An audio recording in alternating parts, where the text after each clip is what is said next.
அன்புள்ள மதச்சார்பற்ற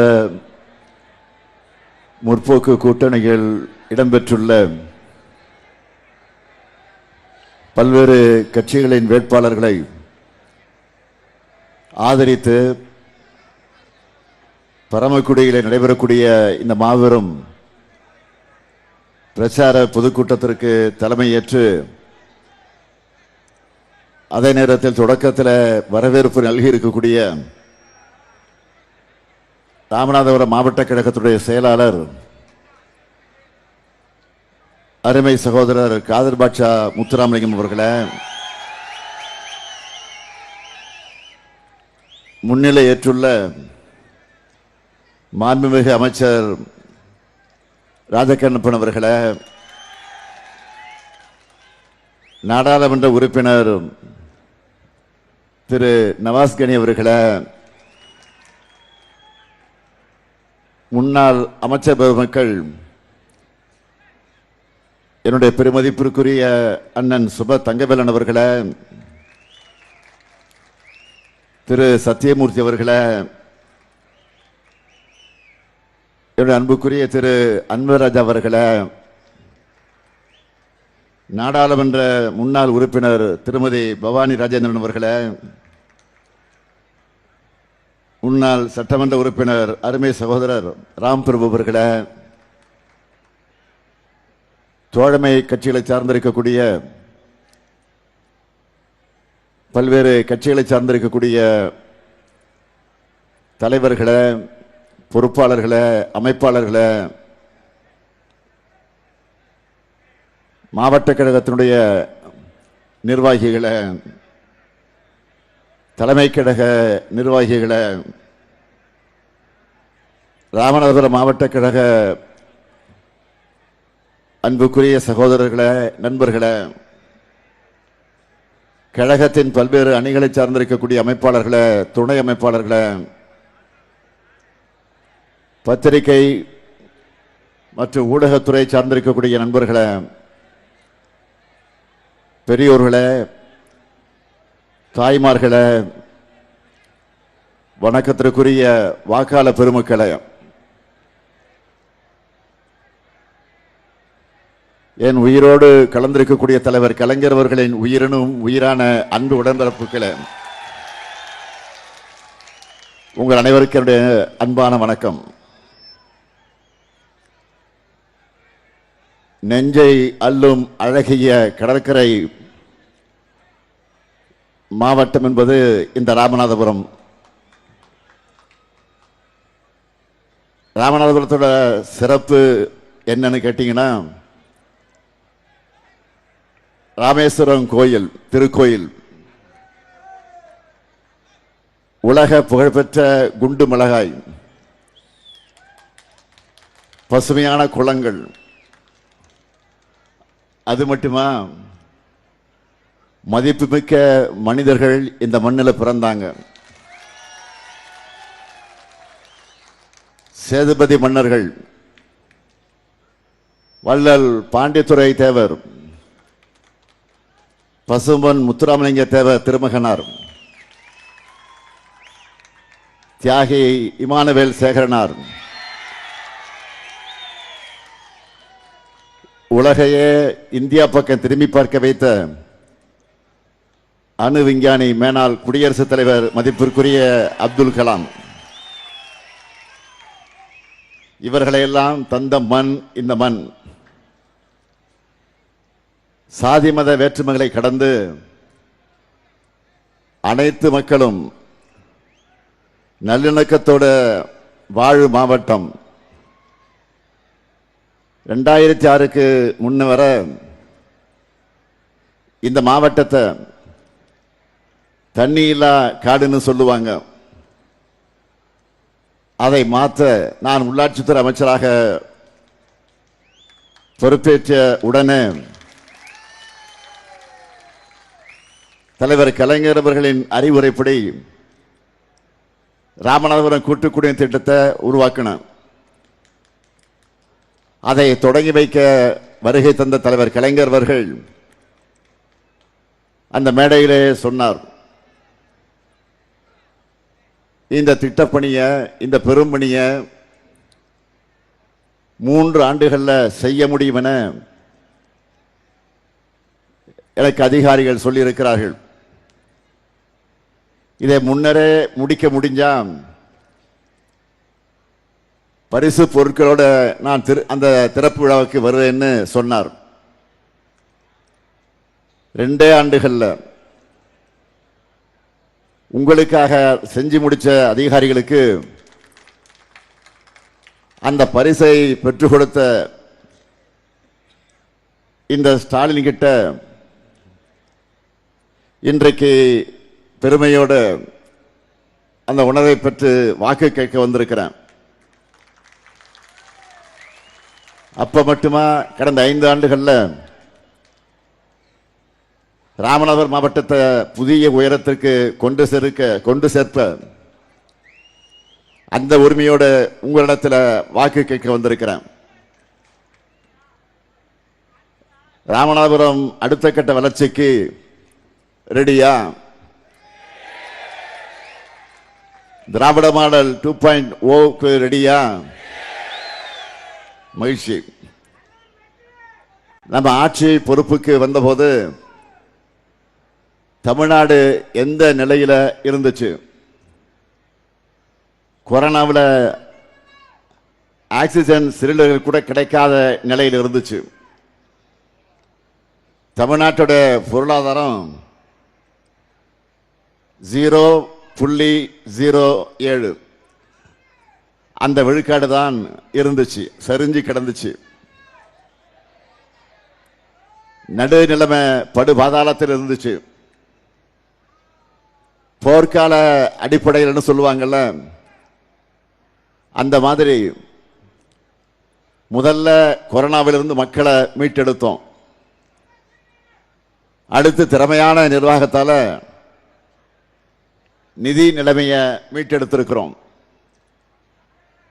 அதனுடைய பயனா இந்தியாவிலேயே முதல் மாநிலமா 11.19 விழுக்காடு என்ற டபுள் டிஜிட் பொருளாதார வளர்ச்சியை கொண்டு வந்திருக்கிறோம். இதெல்லாம் சாதாரணமாக நடக்கல, கடுமையா உழைச்சிருக்கிறோம். சிந்திச்சு பாருங்க, கடந்த 5 ஆண்டுகள்ல என்னை செய்திகளில் பார்க்காத நாள் இருக்காது. ஆய்வு கூட்டம், கள ஆய்வுகள், அரசு நல திட்ட விழாக்கள், காணொலி வாயிலாக திறப்பு விழாக்கள், நேரடியாக மக்கள் சந்திப்பென தொடர்ந்து இயங்கிக்கிட்டே இருந்தேன். நான் மட்டுமல்ல, அரசு இயந்திரத்தை முழுமையாக செயல்பட வச்சேன். அமைச்சர்கள் தொடங்கி கடைநிலை ஊழியர்கள் வரைக்கும் கடுமையான உழைப்பை போட்டு தமிழ்நாட்டை மீட்டு இன்று இந்தியாவிலேயே நம்பர் 1 மாநிலமாக தமிழ்நாட்டை கொண்டு வந்திருக்கிறோம். ஆனால் இந்த வளர்ச்சி போதுமா? நமக்கு போதாது. சொல்லுங்க, போதாது. தமிழ்நாட்டுக்கு இந்த வளர்ச்சி போதுமா? நிச்சயம் போதாது. தமிழ்நாட்டை உலக அளவில் தனி பிராண்டா நாம வளர்த்தெடுக்கணும். அதுக்கு ஏப்ரல் 23ஆம் தேதி நீங்க எல்லாரும் திமுக தலைமையிலான மதச்சார்பற்ற முற்போக்கு கூட்டணிக்கு வாக்களிக்கணும். உங்க அனுமதியோட இப்போ நமது வெல்லும் வேட்பாளர்களை அறிமுகப்படுத்தலாமா? உங்க அனுமதியோட முதல்ல முதுகுளத்தூர் சட்டமன்ற தொகுதி நமது வெல்லும் வேட்பாளர் முன்னாடி வாங்க. அண்ணா கொஞ்சம் முன்னாடி, நான் சொல்ற வரைக்கும் நமது வெல்லும் வேட்பாளர் ராஜகண்ணப்பன் அவர்கள். கொஞ்சம் 2 நிமிஷம் இல்லைங்க. நீண்ட அரசியல் அனுபவம் கொண்டவர். நம்மோட திராவிட மாடல் அரசுல அமைச்சரா சிறப்பாக செயல்பட்ட இவர் முதுகுளத்தூர், கமுதி, பார்த்திபனூர் சுற்றுச்சாலைகள், கடலாடை, ஐடிஐ உள்ளிட்ட நல்ல பல திட்டங்களை கொண்டு வந்திருக்கிறார். ஆகவே ராஜா கண்ணப்பனுக்கு உதயசூரி சின்னத்தில் நீங்க எல்லாரும் வாக்களிக்கணும். அடுத்து ராமநாதபுரம் சட்டமன்ற தொகுதி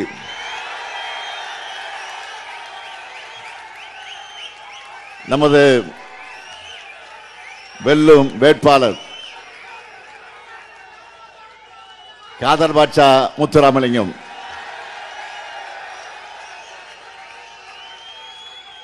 இவருடைய பேரை ராமநாதபுரத்தோட நல்லிணகுடத்தை சொல்லும்.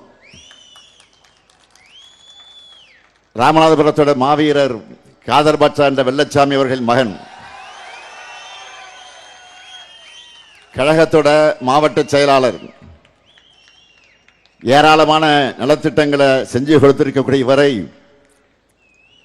கடந்த முறை 50,000 வாக்கு வித்தியாசத்தில் வெற்றி பெற வச்சிங்க. அந்த ரெக்கார்டை இந்த முறை முறியடிக்க அவருக்கு நீங்க எல்லாரும் உதயசூரியன் சின்னத்தில் வாக்களிக்கணும். அடுத்து திருவாடனை சட்டமன்ற தொகுதி நமது வெல்லும் வேட்பாளர் காங்கிரஸ் பேரியக்கத்தை சார்ந்த ராம கருமாணிக்கம் அவர்கள். இவருடைய தாத்தா கரியமாணிக்கம், அப்பா KR ராமசாமி ஆகியோருடைய வழித்தடத்தில் வந்திருப்பவர் தான் தம்பி ராம கருமாணிக்கம் அவர்கள். மரியாதைக்குரிய அண்ணன் KR ராமசாமி அவர்கள் 5 முறை மக்கள் அன்பையும் நம்பிக்கையும் பெற்று சட்டமன்றத்தில் ஒழிச்சவர். அப்படிப்பட்டவருடைய அன்பு மகன் ராம கருமாணிக்கத்திற்கு கடந்த முறை எப்படி ஆதரவு தந்தீர்களோ இந்த முறையும் கை சின்னத்தில் நீங்க எல்லாரும் அவருக்கு வாக்களிக்கணும். அடுத்து பரமக்குடி சட்டமன்ற தொகுதி நமது வெல்லும் வேட்பாளர் KK கதிரவன் அவர்கள்.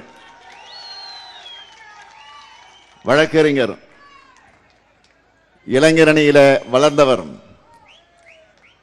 மாவட்ட ஊராட்சி குழு உறுப்பினராக பணியாற்றி செவ்வூர் பகுதியில் 17 கோடி ரூபாய் மதிப்பீட்டில் பாலம் உள்ளிட்ட பல்வேறு கிராமங்களுக்கு அடிப்படை வசதிகளை செஞ்சு கொடுத்தவர். இவருக்கு உதயசூரிய சின்னத்தில் நீங்க எல்லாரும் வாக்களிக்கணும். கடந்த முறை 4 தொகுதியிலும் வெற்றியை கொடுத்தீங்க. இந்த முறையும் 100% வெற்றியை கொடுப்பீங்களா? கடந்த முறையை விட அதிகமான வாக்கு வித்தியாசத்தில் வெற்றியை தருவீங்களா? உறுதியா? நிச்சயமா? அப்புறம் நாங்க உறுதியாயிடுச்சு, உட்காருங்க.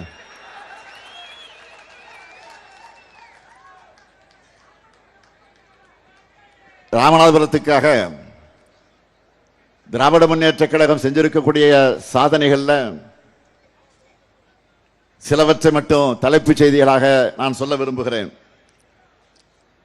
1974ஆம் ஆண்டு தலைவர் கலைஞர் அவர்கள் தொடங்கின தமிழ்நாடு உப்பு கழகம் பார்த்திபனூர்ல மதகு அணை, கடலாடி எம்எல்ஏவாக இருந்த என்னுடைய ஆறுயிர் அண்ணன் சுபத்தங்கவேலன் அவர்கள் சட்டமன்றத்தில் ஒரு கோரிக்கை வச்சார். பல கோரிக்கை வச்சிருக்காத, நான் இது குறிப்பிட்டு சொல்றேன். அதுல ராமநாதபுரத்தில் கிராம சாலைகள் தான் இருக்கு, நெடுஞ்சாலைகளே இல்லைன்னு சொன்னார். உடனே தலைவர் கலைஞர் அவர்கள் 500 கிலோமீட்டர் கிராமச்சாலையை நெடுஞ்சாலையா தரமுயர்த்தி தேசிய நெடுஞ்சாலையோடு இணைக்கிற மாபெரும் திட்டத்தை உருவாக்கி செயல்படுத்தினார். ராமேஸ்வரம், தங்கச்சிமடம், பாம்பன், மண்டபம், தொண்டி, சாயல்குடி உள்ளிட்ட பல்வேறு இடங்கள்ல சுனாமியால பாதிக்கப்பட்ட மீனவர்களுக்கு 5000 சுனாமி குடியிருப்புகளை கட்டி கொடுத்தோம். இப்படி சொல்லிக்கிட்டே போகலாம். இதோட தொடர்ச்சியாக தான் நம்ம திராவிட மாடல் அரசுல மீண்டும் 2819 கோடி ரூபாய் மதிப்பீட்டில் சிறப்பு குடிநீர் திட்டம், தேவர் திருமகனார் நினைவிடத்தில் 3 கோடி ரூபாய் மதிப்பீட்டில் மண்டபம், ராமநாத சுவாமி கோவில்ல 99 கோடி ரூபாய் மதிப்பீட்டில் சீரமைப்பு பணிகள், கோயில் பணியாளர்களுக்கு 9 கோடி ரூபாய் மதிப்பீட்டில் குடியிருப்புகள், தியாகி இமானுவேல் சேகரனாருக்கு சிலையுடன் கூடிய அரங்கம், ராமேஸ்வரத்தில் அரசு மருத்துவமனை கட்டடம், கீழக்கரையில் அரசு மருத்துவமனை கட்டடம், ராமநாதபுரத்தில் புதிய பேருந்து நிலையம், தனுஷ்கோடி சுற்றுலா தலம் மேம்பாடு, அரியமான் கடற்கரையில் சாகச சுற்றுலா மையம் அமைக்க ஏற்பாடு, ராமநாதபுரத்தில் அறிவுசார் மையம், பிறப்பு நலசையில் ஒலிம்பிக் நீர் விளையாட்டு அகாடமி, ராமேஸ்வரம், பாம்பன், மண்டபம் துறைமுகங்களில் மீன் இறங்கு தளம், விற்பனை கூடம், தூண்டில் விளைவுகள், நெடுஞ்சாலைத்துறை சார்பில் 219 பணிகள், 154 புதிய கட்டடங்கள், நகராட்சி நிர்வாகத்துறை சார்பில் 231 பணிகள், 22 மினி பேருந்துகள், திருவாடனை அணைக்கட்டு, 90 கூட்டுறவு சங்கங்களுக்கு பால் தர பரிசோதனை கருவிகள்னு ஏராளமான பணிகள் செய்யப்பட்டிருக்கு. சுருக்கமா புள்ளி விபரமா சொல்லணும்னா, நம்ம திராவிட மாடல் ஆட்சியில் 3250 கோடி ரூபாய் மதிப்பில் 46,770 திட்ட வளர்ச்சி பணிகள் நடந்திருக்கு. 12,105 கோடி ரூபாய்க்கான நிதி நலத்திட்ட உதவிகள் வழங்கப்பட்டிருக்கு. இது மட்டும் இல்ல, இங்க மீனவ சொந்தங்கள் நிறைய பேர் இருக்கீங்க, வந்திருக்கிறீங்க. உங்களுக்காக ரோச் மாநகர் மீன் இறங்கு தளம், திருப்பாலைக்குடி நம்புதாலையில மீன் இறங்கு தளம், ராமேஸ்வரம் வாலிநோக்கம் மோர்பண்ணை மீன் இறங்கு தளங்கள்ல கூடுதல் கட்டமைப்பு வசதிகள், மேற்குவாடி ஏர்வாடி பாம்பன் வடக்கு மீன் கிராமங்களில் குத்துக்கால் பகுதியும் தூண்டில் வலை பணியும் அமைக்கக்கூடிய பணி நடந்து கொண்டிருக்கிறது. தங்கச்சி மடம் மீனரங்கு தளத்தை மேம்படுத்துகிற பணிக்கு அடிக்கல் நாட்டி இருக்கிறேன். மீன்பிடி தடைகால நிவாரணத் தொகையை 5,000 ரூபாயிலிருந்து 8,000 ரூபாயாக உயர்த்தி வழங்குகிறோம். மீனவர்களுக்காக வீடு கட்டும் திட்டத்தில் 1096 மீனவர்களுக்கு வீட்டுமனை பட்டா வழங்கியிருக்கிறோம். மீன்பிடி தொழிலுக்கான கூட்டுறவு கடன் வழங்குகிற திட்டத்தில் 3000 மீனவர்களுக்கு கடன்கள் வழங்கப்பட்டிருக்கு. நாட்டுப்படகு மீனவர்களுக்கு 40 விழுக்காடு மானியத்தில் இயந்திரங்கள் வழங்கப்பட்டிருக்கு. விசைப்படகு மீனவர்களுக்கான மானிய விலை டீசலை 18,000 லிட்டர்ல இருந்து 19,000 லிட்டராகவும், நாட்டுப்படகுகளுக்கு 4,000 லிட்டர்ல இருந்து 4,400 லிட்டராகவும் உயர்த்தி வழங்கிக்கிட்டு இருக்கிறோம். மீனவ சங்கத்திலிருந்து வந்த சகோதரர்கள் இன்று காலை என்னை நேரில் சந்தித்து நன்றி தெரிவித்தார்கள். நான் என்ன சொன்னேன் என்றால், உங்க முகங்களை பார்த்த மகிழ்ச்சி தான் நம்முடைய ஆட்சியுடைய சாதனைகளுக்கெல்லாம் சாட்சியாக அமைந்திருக்கிறது.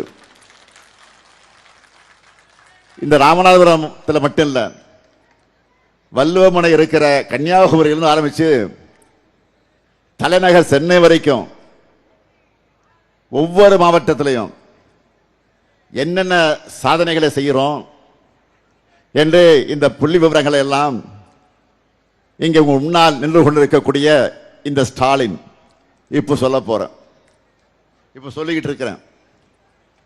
ஆனால் நான் கேட்கிற ஒரே கேள்வி, இப்படி ஒரு நாள் பழனிசாமி என்றைக்காவது பேசி இருக்கிறாரா? அவர் என்ன பண்ணிட்டு இருக்கிறாரு? மறைந்த தலைவர்களை, நம்முடைய நெஞ்சமெல்லாம் வாழ்ந்திருக்கக்கூடிய தலைவர்களை கொச்சைப்படுத்தி பேசுகிறார். அடுத்தவருடைய மரணத்தை எதிர்பார்த்து பேசுறது அவருடைய கடமையா இருக்கு. போ பெண்களை கண்ணியம் இல்லாம பேசுறது, அதை இப்போ தொடர்ந்து செஞ்சுக்கிட்டு இருக்கிறார். வாய்க்கொழு பிடித்து சாக்கடைக்கு சரிசமமா வந்து விடுகிற அவருடைய வார்த்தைகளுக்கு பாடம் புகட்ட போகக்கூடிய நாள் தான் ஏப்ரல் 23. மறந்துடாதீங்க. கொள்கையற்ற அடிமை கூட்டத்தை, சுயநலத்துக்காக தமிழ்நாட்டை அடகு வைக்கக்கூடிய வகையில ஒன்று சேர்ந்திருக்கிற தோஹோ கூட்டத்தை மக்கள் நீங்கள் விரட்டி அடிக்கணும். சாதனைகளால தமிழ்நாட்டை உயர்த்தி இருக்கக்கூடிய திராவிட மாடல் அரசை மீண்டும் ஆட்சியில நீங்கள் அமர்த்தணும். ஏன்னா திராவிட மாடலோட திட்டங்கள் என்பது வரலாற்றில் நிற்கிற திட்டங்கள் மட்டும் இல்ல, புது வரலாற்றை படைக்கக்கூடிய திட்டங்கள். வெறும் புள்ளி விவரங்கள் இல்ல, கோடிக்கணக்கான தமிழ் மக்களுடைய புன்னகையால எழுதப்பட்டிருக்கக்கூடிய சாதனை சரித்திரம் தான் திராவிட மாடல். முதலமைச்சரான முதல் நாள் நான் போட்ட முதல் கையெழுத்து மகளிர் முன்னேற்றத்திற்கான மாபெரும் படிக்கட்டாக அமைஞ்ச விடியல் பயண திட்டம். நம்ம அரசு பொறுப்பேற்ற 1800 நாட்கள்ல 935 கோடிக்கும் அதிகமான பயணங்களை மகளிர் மேற்கொண்டிருக்கிறாங்க. ஊரெல்லாம் சுத்தி பூ காய்கறி வித்து 5000 ரூபாய் சம்பாதிச்சா அதுல 1000 ரூபாய் பஸ்ஸுக்கே போயிடுதுன்னு கவலைப்பட்டு வேதனையோடு இருந்த பல சகோதரிகள் இந்த விடியல் பயணத்தால பயணிக்கும் ஒவ்வொரு நாளும் இந்த ஸ்டாலினை நிச்சயமாக நினைப்பாங்க. பக்கத்து டவுனுக்கு வேலைக்கு போகிற சகோதரிகள் இந்த ஸ்டாலினுக்கு தேங்க்ஸ் சொல்லுவாங்க. 2-3 ஊர் தள்ளி இருக்கக்கூடிய அப்பா அம்மாவையும் உறவினர்களையும் அடிக்கடி பார்க்க தவிச்சுக் கொண்டிருந்த பெண்கள் நினைச்ச உடனே பஸ்ல ஏறி போய் அவங்க அப்பா அம்மாவை பார்க்கும்போது நிச்சயமாக இந்த அண்ணனை நினைப்பாங்க. இப்படி மகளிர் வாழ்வோட ஒரு அங்கமாகிவிட்ட விடியல் பயணத்துக்கான பேருந்துகளை விரைவில் அமைய போகிற திராவிட மாடல் 2.0 ஆட்சியில அதிகரிக்க போகிறோம். இது மட்டுமா, 1,31,00,000 மகளிருக்கு ஒவ்வொரு மாதமும் 1000 ரூபாய் வழங்கிக் கொண்டிருக்கக்கூடிய கலைஞர் மகளிர் உரிமை திட்டம். இனி உங்களுடைய உரிமை தொகை எவ்வளவு? மகளிர் சொல்லட்டும், எவ்வளவு? 2000 ரூபாயாக உயரப்போகுது. அடுத்து அரசு பள்ளியில படிச்சு காலேஜ் போற மாணவ மாணவிகளுக்கு மாதம் 1000 ரூபாய் வழங்குகிற புதுமை பெண் மற்றும் தமிழ் புதல்வன் திட்டம் இனி அந்த தொகை 1500 ரூபாயாக உயரப்போகுது. 19 லட்சம் பள்ளி மாணவர்களுக்கு சூடா சுவையா சத்தான உணவை வழங்குகிற காலை உணவு திட்டம். இனி 8ஆம் வகுப்பு, முன்பு இதுவரை 5ஆம் வகுப்பு, ஆனா வரக்கூடிய ஆட்சியில 8ஆம் வகுப்பு வரைக்கும் விரிவாக்க செய்ய போறோம். அதே மாதிரி பல லட்சம் உயிர்களை காக்கக்கூடிய மக்களை தேடி மருத்துவம், விபத்தில் சிக்கி உயிருக்கு போராடின ஆயிரக்கணக்கான உயிர்களையும் குடும்பங்களையும் காப்பாற்றிய இன்னுயிர் காப்போம் நம்மை காக்கு 48, பாதம் பாதுகாப்போம் இதயம் காப்போம் சிறுநீரக பாதுகாப்பு திட்டம், ஒன்றிய அரசு பின்பற்ற போறதா சொல்லி இருக்கக்கூடிய தோழி விடுதி, ஸ்டார்ட் அப் தமிழ்நாடு, அண்ணல் அம்பேத்கர் தொழில் முன்னோடிகள் திட்டம், கலைஞர் கனவு இல்லம், இப்படி நாள் முழுக்க என்னால பட்டியல் போட முடியும். 2021 திராவிட மாடல் ஆட்சிக்காக உங்களுடைய ஆதரவை கேட்டபோது நான் சொன்னேன், அடுத்த 10 ஆண்டுகளுக்கான தொலைநோக்கு பார்வையை உறுதிமொழிகளாக கொடுத்துட்டு தான் வாக்கு கேட்டேன். அந்த அடிப்படையில் திராவிட மாடல் ஆட்சி என்பது 2.0 ஆட்சியில் அடைய இருக்கக்கூடிய புதிய உயரங்களுக்கான அடித்தளம். அதுக்கான செயல் திட்டமாகத்தான் நம்ம சூப்பர் ஸ்டாரை களமிறக்கி இருக்கிறோம். இந்த தேர்தலுடைய சூப்பர் ஸ்டார் யாரு? பாட்டு இருக்கு, சூப்பர் ஸ்டார் யாருன்னு கேட்டா சின்ன குழந்தைகள் அது மாதிரி தேர்தல் அறிக்கை சொல்லும். நம்முடைய தேர்தல் அறிக்கை சூப்பர் ஸ்டார் என்ன சொல்றாரு? 8000 ரூபாய் கூப்பன் வழங்க போறோம். யாருக்கு? இல்லத்தரசிகளுக்கு. மகிழ்ச்சி தானே? சொல்லுங்க, மகிழ்ச்சி தானே? இப்பவே வீட்டுக்கு வீடு என்ன டிஸ்கஷன் தெரியுமா? இல்லத்தரசி கூப்பன்களை வச்சு என்ன புது பொருள் வாங்கலாம், இதுதான் டிஸ்கஷன். இந்த கூப்பனை வச்சு உங்களுக்கு தேவைப்படக்கூடிய வீட்டு உபயோக பொருள் புதுசாகவும் வாங்கிக்கலாம், இல்லைன்னா பழைய பொருளை எக்ஸ்சேஞ்ச் பண்ணி புது பொருளையும் வாங்கிக்கலாம். எல்லாமே உங்க சாய்ஸ் தான். உங்க வீட்டுக்காரெல்லாம் கேட்காதீங்க. ஏதாவது பிரச்சனை பண்ணா அண்ணன் சொல்லுங்க, நான் இருக்கேன். உங்களுக்கு பிடிச்ச கடையில் உங்களுக்கு பிடிச்ச பிராண்ட நீங்க வாங்கிக்கலாம். அடுத்து 20 லட்சத்துக்கு அதிகமான உழவர்கள் பயன்பெறக்கூடிய வகையில் நவீன மின்சார பம்பு செட்டுகள் வழங்க போறோம். உயர்கல்வி முடிச்சிருக்கக்கூடிய 5 லட்சம் இளைஞர்கள் வேலை வாய்ப்பு பெறக்கூடிய வகையில் நான் முதல்வன் திட்டத்தில் 1500 ரூபாய் உதவித்தொகையோட 6 மாசம் பயிற்சி வழங்க போறோம். பால் கொள்முதல் விலை லிட்டர் ஒன்றுக்கு 5 ரூபாய் உயர்த்தி வழங்கப்படும். முதியோர் உதவித்தொகை 1200 ரூபாயிலிருந்து 2000 ரூபாயாக உயர்த்தப்படும். மாற்றுத் திறனாளிகளுக்கான உதவித்தொகை 1500 ரூபாயிலிருந்து 2500 ரூபாயாக உயர்த்தப்படும். 2030ஆம் ஆண்டிற்குள்ள மாவட்ட மற்றும் வட்ட அளவிலான அரசு மருத்துவமனைகளில் டயாலிசிஸ் சிகிச்சைக்கான கருவிகள் 2 மடங்காக்கப்படும். கலைஞர் கனவு இல்ல திட்டம் உள்ளிட்ட வீடற்ற ஏழைகளுக்கு அடுத்த 5 வருஷத்துல 10 லட்சம் வீடுகள் கட்டித்தரப்படும். மீனவர்களுடைய வாழ்வாதாரத்தை உயர்த்த கடலோர பகுதிகளில் சிப்காட் நீல பொருளாதார பூங்காக்கள் உருவாக்கப்படும். மீன் ஏற்றுமதியை அதிகரித்திட சிறப்பு திட்டம் உருவாக்கப்படும். மீன்பிடி துறைமுகங்கள் மற்றும் மீன் இறங்கு தளங்களை முழுமையாக பயன்படுத்தி மீனவர்கள் தங்களுடைய வருவாயை பெருக்குவதற்கு தேவையான நவீன உட்கட்டமைப்பு வசதிகள் ஏற்படுத்தப்படும். கடற்பாசி வளர்ப்பு ஊக்குவிக்கப்படும். நவீன வசதிகளுடன் கூடிய மீன் விற்பனை அங்காடிகள் முக்கியமான நகரங்களில் உருவாக்கப்படும். மீன் மற்றும் கருவாடு சில்லறை விற்பனை, கடற்பாசி வளர்ப்பு ஆகிய சிறு தொழில்களில் ஈடுபட்டிருக்கக்கூடிய பெண்கள் அவங்களுக்கு அடையாள அட்டை வழங்கப்படும்.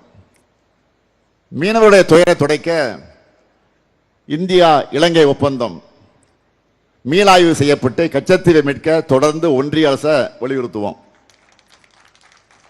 ராமநாதபுரம் அரசு மருத்துவக் கல்லூரி மருத்துவமனையிலேயே புற்றுநோய்க்கான நவீன சிகிச்சை வசதிகள் ஏற்படுத்தப்படும். இப்படி நம்ம சூப்பர் ஸ்டார்ல ஏராளமான வாக்குறுதிகள் இருக்கு. இந்த ஸ்டாலின் சொன்னதை செய்வான். நான் கலைஞருடைய மகன், சொன்னதை உறுதியாக செய்வேன், சொல்லாம அதிரடியாகவும் செய்வேன்.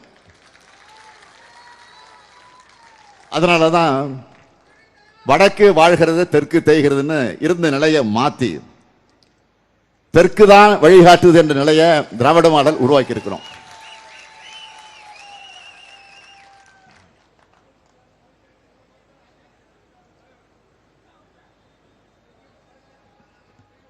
அப்படி வழிகாட்டக்கூடிய தெற்கை வஞ்சிக்கிற செயல்ல தான் ஒன்றிய பாஜக அரசு இறங்கி இருக்கு. மகளிருக்கு இடஒதுக்கீடு கொடுக்கிறோம் என்பதை காரணமாக காட்டி ஒன்றியத்தில் தமிழ்நாட்டோட பிரதிநிதித்துவத்தை குறைக்க பார்க்கிறாங்க. மக்கள் தொகையை கட்டுப்படுத்தி நாட்டோட வளர்ச்சிக்கு துணை நின்ற தமிழ்நாடு உள்ளிட்ட மாநிலங்களை தண்டிக்க பார்க்கிறாங்க. இதை இந்தியாவில் இருக்கிற அத்தனை ஜனநாயக இயக்கங்களும் எதிர்க்க போறோம். இந்த அநியாயத்தை எல்லாம் எதிர்த்து கேள்வி கேட்கிற துணிச்சல் பழனிசாமிக்கு இருக்கா? மற்றதுக்கெல்லாம் வாய்க்கிழே பேசுற பழனிசாமி பாஜக அட்டுழியங்களை எதிர்த்து கேள்வி கேட்க சொன்னா மட்டும் சைலண்ட் மோடுக்கு போயிடுறார். மோடியையும் அமித்ஷாவை எதிர்த்து பேசணும்னா பயத்திலேயே சுவிட்ச் ஆஃப் ஆயிடுது, ஆஃப் ஆகப்படுத்துறாரு. அவர் எதற்காக பிரச்சாரத்துக்கு போறார் தெரியுமா? இப்படிப்பட்ட ஒரு அடிமை உலகத்திலே யாரும் பார்த்ததில்லை என்ற கிண்ண சாதனையை படைக்கத்தான் பிரச்சாரம் பண்றாரு. இவருடைய ஓனர் யாரு? பாஜக. யாரு இவருடைய ஓனர்? யாரு? பாஜக. இங்க மீனவ சொந்தங்கள் வந்திருப்பீங்க. உக்ரைன் போற நிறுத்திட்டேன், அமெரிக்காவே அலற விட்டேன் என்று சொல்லிக் கொண்டிருக்கக்கூடிய விஸ்வகுரு மோடி அவர்கள் அண்டை நாடான இலங்கை கிட்ட பேச சொன்னா மௌன குருவா ஆகிறாரு. பார்க்கிறோமா இல்லையா? தட்டி கேட்க முடியலன்னு சொல்றதை விட தமிழ்நாட்டு மீனவர்கள் தானே என்ற காலத்தால் தட்டி கேட்காம இருக்காருன்னு தான் சொல்லணும். நம்ம தமிழ்நாட்டு மீனவர்களை இந்திய மீனவர்களாக நினைச்சிருந்தா இப்படி அல்லல்பட விட்டிருப்பாரா? கச்சத்தீவு மற்றும் மீனவர்கள் பாதுகாப்பு தொடர்பா தமிழ்நாடு அரசு சார்பாக சட்டமன்றம் தீர்மானத்தை நிறைவேற்றி கோரிக்கையை அனுப்பி வச்சிருக்கிறோம். இதுவரை ஒன்றிய பாஜக அரசு எடுத்த நடவடிக்கை என்ன? எதுவும் இல்லை. இதுதான் நாம கேட்கிற கேள்வி. பாஜகவுக்கு தமிழ்நாட்டு மேல வர திடீர் அக்கறை என்பது வெறும் அரசியல் ஸ்டண்ட் மட்டும்தான். அவங்க செய்யறது அதை தந்திரமும் இல்லை, இரட்டை வேடை தந்திரம். அண்மையில் சென்னையிலே ஓய்வு பெற்ற நீதியரசர் ஹரி பரந்தாமன் அவர்கள் ஜீரோ பிஜேபி என்ற இயக்கத்தை தொடங்கி இருக்கிறார். முன்னாள் நீதிபதி, ஓய்வு பெற்ற நீதிபதி ஹரி பரந்தாமன் அவர்கள். அதை தொடங்கி வச்சது யார் தெரியுமா? பிரகால பிரபாகர். யார் தெரியுமா? ஒன்றிய நிதியமைச்சராக இருக்கிறாங்க பாருங்க. இப்போ யாரு?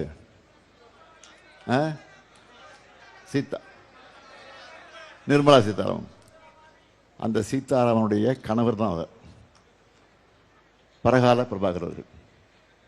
அவர் என்ன சொல்றாருன்னா, தமிழ்நாட்டு தேர்தல் நாட்டுக்கே முக்கியமான தேர்தல். பாஜகவுக்கு விழுகிற ஒவ்வொரு வாக்கும் இந்திய அரசியலமைப்பு சட்டம் போற்றி பாதுகாக்கக்கூடிய உயர்ந்த விழுமியங்கள் மீது விடக்கூடிய மரண அடி. அது மட்டும் இல்ல, மத நல்லிணக்கம், மொழி நல்லிணக்கம், மாநிலங்களுக்கான அந்த இடையில இருக்கக்கூடிய நல்லிணக்கம் ஆகியவற்றுக்கு விடக்கூடிய மரண அடி.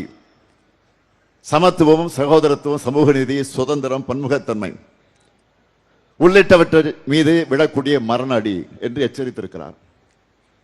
நாம என்ன மொழி பேசணும், நாம என்ன படிக்கணும், நாம என்ன உடுத்தணும், முடிவு செய்கிற பாஜகவை தமிழ்நாட்டுக்குள்ள அனுமதிக்க கூடாதுன்னு பரகால பிரபாகர் அவர்கள் தமிழ்நாட்டு மக்களுக்கு வேண்டுகோள் விடுத்திருக்கிறார். ஒன்றிய நிதியமைச்சருடைய கணவர். பாஜக எவ்வளவு பெரிய டேஞ்சரை உண்டாக்கி இருந்தா அவர் இப்படி பேசியிருப்பார் நினைச்சு பாருங்க. அண்மையில் மேற்கு வங்கத்தில் தேர்தல் அறிக்கை வெளியிட்டிருக்கக்கூடிய பாஜக பொது சிவில் சட்டத்தை கொண்டு வரும்னு சொல்லியிருக்காங்க. நம்மளோட பன்முகத்தன்மைக்கு பாஜக விட்டிருக்கக்கூடிய நேரடி சவால் இது. மேற்கு வங்கத்திலிருந்து விட்டிருக்கக்கூடிய அந்த சவாலை அவங்களால தமிழ்நாட்டில் விட முடியல. ஏன்னா தமிழ்நாட்டை பாதுகாத்துட்டு இருக்கிறது திராவிட பெருஞ்சுவர். தந்தை பெரியார், பேரறிஞர் அண்ணா, தலைவர் கலைஞர் கட்டி காத்த இந்த தமிழ் கோட்டையை சமத்துவத்துக்கு எதிரான மதவாத கும்பல்கள் ஆக்கிரமிக்க ஒரு நாளும் தமிழர்கள் அனுமதிக்க மாட்டார்கள், அனுமதிக்க மாட்டோம். இதை பாஜகவும் உணர்ந்திருக்கு. அதனால்தான் நம்ம கையெடுத்து நம்ம கண்ணை குத்துகிற வேலையை செய்ய இன்றைக்கு அவர்கள் அதிமுகவை தேர்ந்தெடுத்திருக்கிறாங்க. பாஜகவை தமிழ்நாட்டுக்குள் அழைச்சிட்டு வருவதற்கான பல்லக்கு தூக்கியாக மாறி இருக்கக்கூடியவர் தான் பழனிசாமி. தமிழ்நாட்டுக்கு வரிசை கட்டி வர்ற பாஜக அமைச்சர்களும் நட்சத்திர பேச்சாளர்களும் தொடர்ந்து என்ன பேசுறாங்க? தமிழ்நாடு மும்மொழி கொள்கையை ஏத்துக்கணும் அப்படின்னு பேசுறாங்க. இதை ஒரு நாளாவதே கண்டிச்சிருக்கிறாரா பழனிசாமி?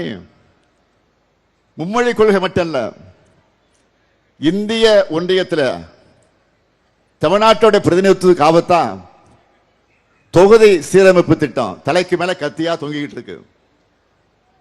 இதை கண்டிச்சு தமிழ்நாட்டுடைய உரிமைக்காக ஒரு வார்த்தையாவது பழனிசாமி பேசியிருக்கிறாரா? பொது சிவில் சட்டம், அது குறித்து பழனிசாமியுடைய நிலைப்பாடு என்ன? 3 வேளாண் சட்டங்களை ஆதரித்து பெரிய அட்டார்னி ஜெனரல் மாதிரி லா பாயிண்ட் எல்லாம் பேசிட்டு இருக்காரு. பொது சிவில் சட்டம் பற்றி கருத்து சொல்வாரா பழனிசாமி அவர்கள? காலில் விழுந்து விழுந்து கால்களை வாரிவிட்ட நீங்க இப்ப சொந்த மக்களுக்கே குழிபறிச்சு துரோகம் பண்றீங்க. இதுதான் பழனிசாமி செய்யக்கூடிய பச்சை துரோகம். பழனிசாமி தமிழ்நாட்டை ஆட்சி செய்த 4 ஆண்டுகள் என்பது ஊழல்களும் மக்கள் விரோத நடவடிக்கை நிறைந்த 2 ஆட்சி காலம். சுருக்கமா சொல்லணும்னா அவருடைய ஆட்சியின் அடையாளங்கள் என்ன? பொல்லாத ஆட்சிக்கு பொள்ளாட்சிய சாட்சி, துப்பு கெட்ட ஆட்சிக்கு தூத்துக்குடிய சாட்சி, கொடூரமான ஆட்சிக்கு கொடநாடைய சாட்சி, கேடுகட்ட ஆட்சிக்கு சாத்தான்குளமே சாட்சி. எல்லாமே நெகட்டிவா தான் இருக்கு. தவறுக்கு மேல் தவறுகள் செஞ்ச பழனிசாமி தன்னுடைய தவறுகளிலிருந்து தப்பிக்க சரண்டர் ஆன இடம்தான் பாஜகவுடைய வாஷிங் மிஷின். தன்னுடைய தவறுகளிலிருந்து தப்பிக்க அவர் கொடுத்த விலைதான் தமிழ்நாட்டுடைய உரிமைகள். அதிமுகவுக்கு விழுகிற ஒவ்வொரு வாக்கும் பாஜகவுக்கு விழுகிற வாக்குகள். தனி மனிதர்களை விட நமக்கு தமிழ்நாடு தான் பெருசு. எனவே தமிழ்நாட்டை வட்டமிடக்கூடிய பாஜக எனும் பருந்த விரட்டி அடிக்கணும். அதனாலதான் நடக்கிற தேர்தல் தமிழ்நாடு வெர்சஸ் என்டிஏன்னு அழுத்தமா சொல்றேன். தமிழ்நாட்டுக்கு துரோகம் செய்யக்கூடிய 10 தோல்வி பழனிசாமிக்கு 11வது தோல்வியை கொடுத்து விரட்டணும். டபுள் இன்ஜின் டப்பா இன்ஜின் சொல்லிக்கிட்டு இருக்கிற டெல்லியோட ரிமோட் கண்ட்ரோலுக்கு அடிமைகள் தமிழ்நாட்டில் ஆளக்கூடாது. நேற்று ஐபிஎல் மேட்ச் பார்த்துருப்பீங்கன்னு நினைக்கிறேன். நேற்று நான் காரில் புதுக்கோட்டையிலிருந்து திருப்பத்தூர் போகும்போது ஐபேடை வச்சுக்கிட்டு மேட்ச் பார்த்தேன். என்ன ஆச்சு ரிசல்ட் தெரியுமா உங்களுக்கு? டெல்லி தோத்துருச்சா? சென்னை நீ வெற்றி பெற்றுச்சா? அதுக்கும் அதே போல இந்த தேர்தலை வெற்றி பெற போவது யாரு? டெல்லி அணியா தமிழ்நாடு அணியா? டெல்லி அணியா தமிழ்நாடு அணியா? சத்தமா நல்லா புரிஞ்சுக்குங்க, நல்லா புரிஞ்சுக்குங்க. நாம போராடுறது ஏதோ திமுகவுடைய வெற்றிக்காக மட்டும் இல்ல, கூட்டணி கட்சியுடைய வெற்றிக்காக மட்டும் இல்ல, ஒட்டுமொத்த தமிழ்நாட்டினுடைய வெற்றிக்காக. மறந்துடாதீங்க. அதுக்கு முதுகுளத்தூர் தொகுதியில ராஜகண்ணப்பன் அவர்களுக்கும், ராமநாதபுரம் தொகுதியில காதர் பாட்சா முத்துராமலிங்கம் அவர்களுக்கும், பரமக்குடி தொகுதியில கே கதிரவன் அவர்களுக்கும் வெற்றி சின்னமாம் உதயசூரி சின்னத்தை நீங்க எல்லாரும் வாக்களிக்கணும். திருவாடனை தொகுதியில ராம கருமாணிக்கம் அவர்களுக்கு கை சின்னத்தில் வாக்களிக்க வேண்டும் என்று கேட்டுக்கிறேன். அடுத்து அமைய உள்ள நம்ம திராவிட மாடல் 2.2 ஆட்சியில எங்க சாதனைகளை நாங்களே முறியடிப்போம். இது உங்க ஸ்டாலினுடைய கேரண்டி. நல்லாட்சி தொடர்ந்திட ஆதரிப்பில் மதச்சார்பற்ற முற்போக்கு கூட்டணி வேட்பாளர்கள். வெல்வோம் ஒன்றாக, வெல்வோம் ஒன்றாக, வெல்வோம் ஒன்றாக. நன்றி, வணக்கம்.